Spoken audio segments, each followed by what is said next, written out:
सर्वांना माझा नमस्कार। तर आज अरोलीमध्ये जनरल हवन कार्य होता, सामूहिक हवन। तर आज मस्त भव्य रॅली निघली होती रात्रीला। तर सर्व ट्रॅक्टर वगैरे सजवले होते, हनुमानजीचे फोटो वगैरे ट्रॅक्टरवर लावले होते, महानतेची फोटो वगैरे सजवले होते। मस्त की पॅड होता, तर पॅड एन्जॉय करा तुम्ही सर्वजण।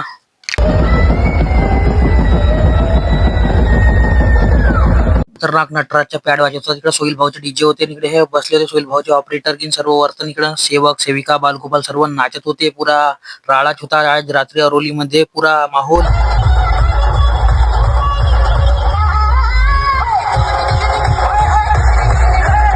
तर ट्रॅक्टरवर मोठी जात प्रतिमा हनुमानजीची सजवली होती, मस्तपैकी परमात्म्याचा झेंडा हालत होते। हे मुलं लोक पुरे एन्जॉय करत होते ट्रॅक्टरवर बसून, डीजे पॅडवर मध्ये बैलाला पण सजवून मस्तपैकी बंडीवर पण झाकी काढली होती। अरोलीमध्ये पुरा माहोलच होता। रात्रीमध्ये 4 चांद लावण्यासाठी मस्तपैकी दांडिया खेळत होते सर्व मुली, मस्तपैकी गरबा वगैरे दांडियामध्ये।